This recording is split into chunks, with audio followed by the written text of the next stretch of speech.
ओम नमः शिवाय।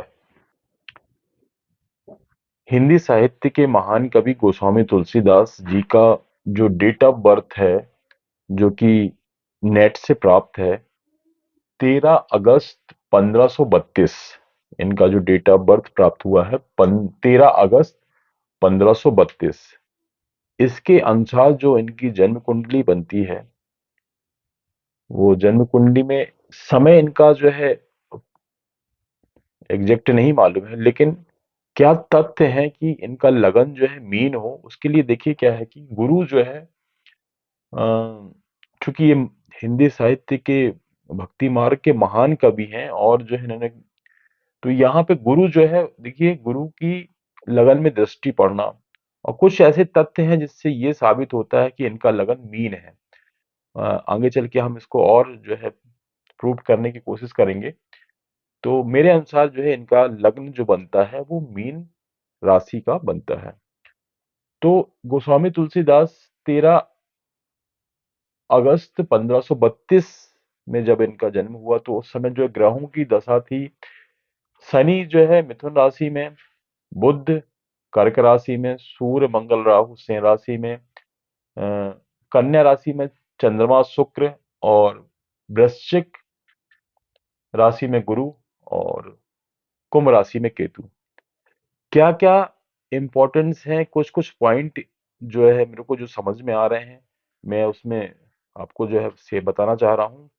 पूरी कुंडली का तो विश्लेषण मैं नहीं कर रहा हूँ, लेकिन कुछ कुछ पॉइंट के बारे में मैं आपको बताना चाह रहा हूँ। सबसे पहले जो मेरे को जो इंपॉर्टेंट पॉइंट लगा, तो देखिए क्या है, जो इनकी कुंडली में सबसे ज्यादा इंपॉर्टेंट है कि जो है लगन का स्वामी, जैसे मीन मीन राशि का स्वामी गुरु की पांचवी दृष्टि, जो कि गुरु बैठे हुए हैं नवम भाव में, जो कि धर्म का भाव होता है, और यहाँ भक्ति का भाव, तो यहाँ भाग्य का भाव है। तो गुरु जो है नवम भाव में है और पांचवी दृष्टि अपने ही घर में डाल रहे हैं, यानी लगन में डाल रहे हैं, व्यक्तित्व में डाल रहे हैं।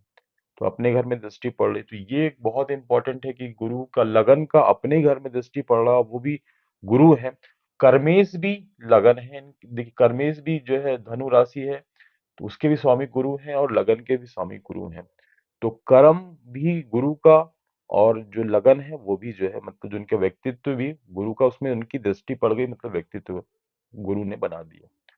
तो यहाँ पे गुरु का प्रभाव जो है कर्म में भी पड़ रहा है, इनके व्यक्तित्व में भी पड़ रहा है, और ये जो है गुरु जो स्थित है वो धर्म भाव में स्थित है। तो इस ये भी एक तथ्य होता है कि इनकी कुंडली जो लगन है वो मीन राशि है।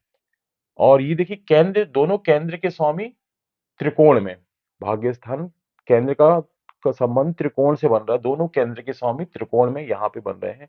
दूसरी तरफ देखेंगे तो देखिए यहाँ पे आपका चतुर्थ भाव और सप्तम भाव, यहाँ पे जो है मिथुन राशि है, और यहाँ पे कन्या राशि के स्वामी बुध यहाँ भी त्रिकोण में बैठे हैं, पंचम भाव में बुध पंचम, यहाँ भी जो है त्रिकोण केंद्र का स्वामी त्रिकोण में बैठे हुए हैं। तो यहाँ भी जो है, यहाँ पे देखनी सबसे ज्यादा इंपॉर्टेंट बात यही है कि इनका जो केंद्र के स्वामी है त्रिकोण में बैठे हैं, एक इधर बुध बैठे हैं, दूसरा यहाँ गुरु बैठे हैं।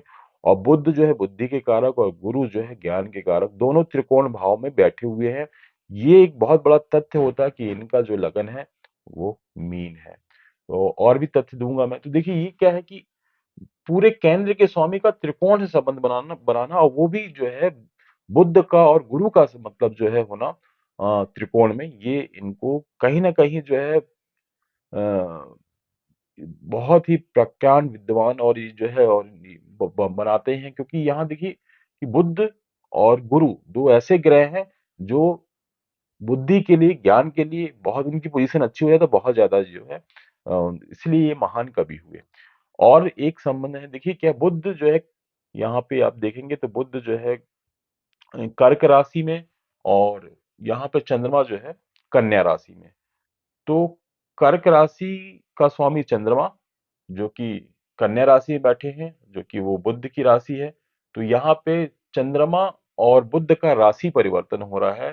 चंद्रमा जो है कन्या राशि बुध के घर में, और बुध कर्क राशि चंद्रमा के घर में। तो एक दूसरे के घर में बैठने के कारण यहाँ भी केंद्र त्रिकोण का जो है, चंद्रमा मन के कारक हैं और बुध जो है बुद्धि के कारक है। मन का बुद्धि से राशि परिवर्तन हो रहा है। ये भी एक बहुत बड़ा कारण है कि यहाँ पे जो है इनको काफी विद्वान बनाने का। तो बुध का चंद्रमा से राशि परिवर्तन, देखिए क्या है, कुछ चीजें हम अ, ये कुंडलियां जो प्रसिद्ध व्यक्ति हैं, महान व्यक्तियों की कुंडलियां इसलिए लेके आते हैं ताकि उनकी जन्म की कुंडली बना के हम ग्रहों की बारे में हमको ज्योतिष से कुछ ज्ञान प्राप्त हो सके। तो यहाँ पे देखिए एक बहुत बड़ा जो है राशि परिवर्तन हुआ, केंद्र त्रिकोण का राशि परिवर्तन। तो ये भी इनको जो है इससे भी जो है इनका जो है ये बुद्धि जो ये पंचम भाव जो कि ज्ञान का भाव है, बुद्धि का भाव है, काफी स्ट्रांग होता है बुद्ध का।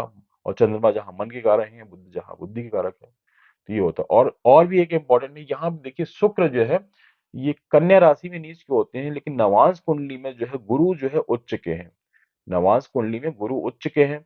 तो यहाँ पे जो है शुक्र का नीच भंग राजयोग हो गया, शुक्र का यहाँ पे नीच भंग राजयोग हो गया। तो ये भी कारण एक बहुत जबरदस्त कारण है इनके जो है।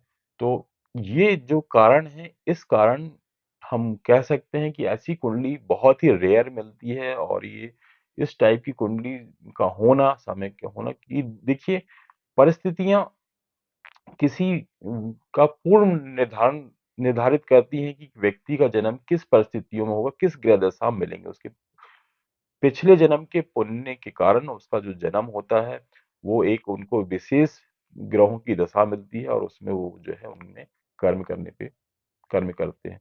तो ये एक जो है, इसीलिए कहते हैं कि जब भी कभी भगवान का जन्म होता है, तो भगवान अपना जन्म लेते हैं एक विशेष परिस्थितियों में।